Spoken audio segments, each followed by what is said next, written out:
Hello student, welcome to the biology class. कैसे हैं आप सब लोग? I hope you all are doing good.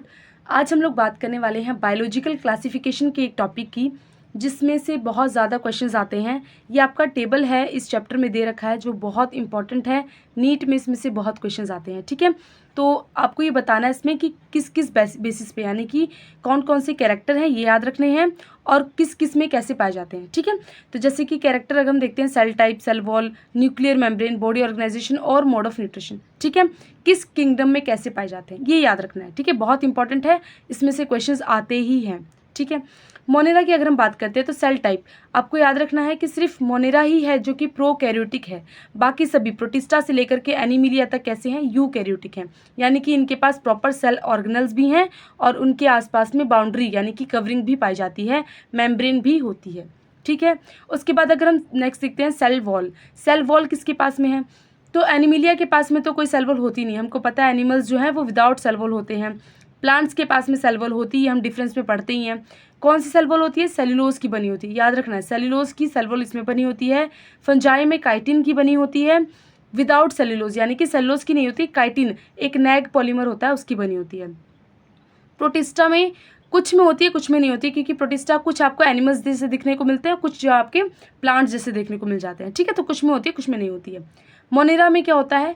ये पॉलीसेक्राइड की और अमीनो एसिड्स का इनका मिक्स एक सेल वॉल बनता है, ठीक है। इसको हम क्या बोलते हैं? पेप्टाइडोग्लाइकेन, यानी कि पेप्टाइडो मतलब अमीनो एसिड्स, प्रोटीन्स, और ग्लाइको मतलब कि शुगर, पॉलीसेक्राइड, ठीक है। तो इसका इनके पास में सेल वॉल बनता है जो कि नॉन सेलुलर होता है, राइट। नॉन सेलुलर इनके पास में सेल वॉल देखने को मिलता है।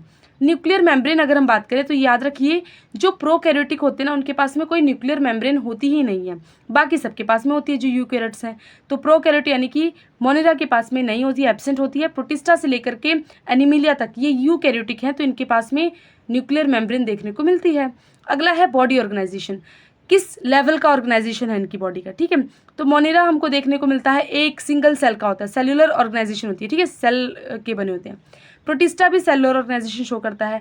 जो फंजाई है वो मल्टी सेलुलर, यानी कि बहुत सारे सेल दिखने को मिलते हैं, थोड़ा लूज टिश्यू जैसा स्ट्रक्चर, मतलब टिश्यू स्टार्ट होने लगता है यहाँ पे, बट लूज टिश्यू जैसा स्ट्रक्चर देखने को मिलता है।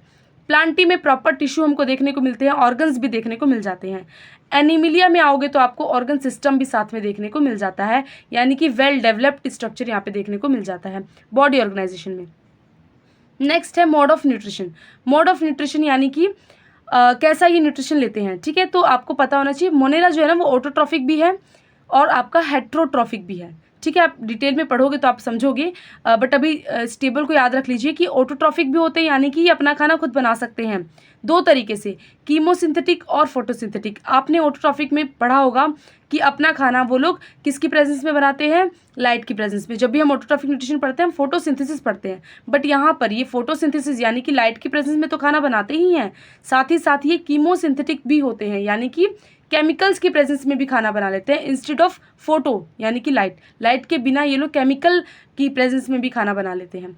और ये हेट्रोट्रॉफिक भी होते हैं, यानी कि दूसरे पे डिपेंड भी होते हैं, तो सेप्रोफाइटिक और पैरासाइटिक होते हैं, ठीक है।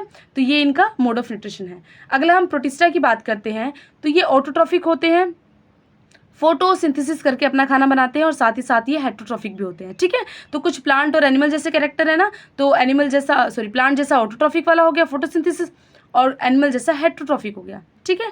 फंजाई में देखिए तो ये तो दूसरे पे हमने पढ़ा ही है, फंजाई जो है वो दूसरे पे डिपेंड होती है, हेट्रोट्रॉफिक होती है ना, डेड डिकेइंग जगह पर उग जाती है, तो ये डेड डिकेइंग मटेरियल से अपना भोजन लेती है ना, तो हेट्रोट्रॉफिक होती है, यानी कि सेप्रोफाइटिक होती है और पैरासाइटिक होती है। किसी की होस्ट की बॉडी पे लग के न्यूट्रिशन लेगी, या फिर डेड डिकेइंग चीज़ों से ये अपना न्यूट्रिशन लेती है।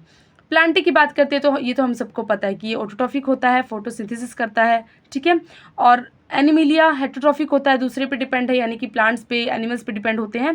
होलोजोइक न्यूट्रिशन भी शो करते हैं, और कुछ जो है वो सेप्रोफाइटिक न्यूट्रिशन भी शो करते हैं। होलोजोइक न्यूट्रिशन यानी कि जिसमें 5 स्टेप इंक्लूड होते हैं, इंजेशन, डाइजेशन, अब्जॉर्प्शन, एसिमिलेशन और ईजेशन, ठीक है। तो हम होलोजोइक न्यूट्रिशन शो करते हैं एनीमिलिया वाले, ठीक।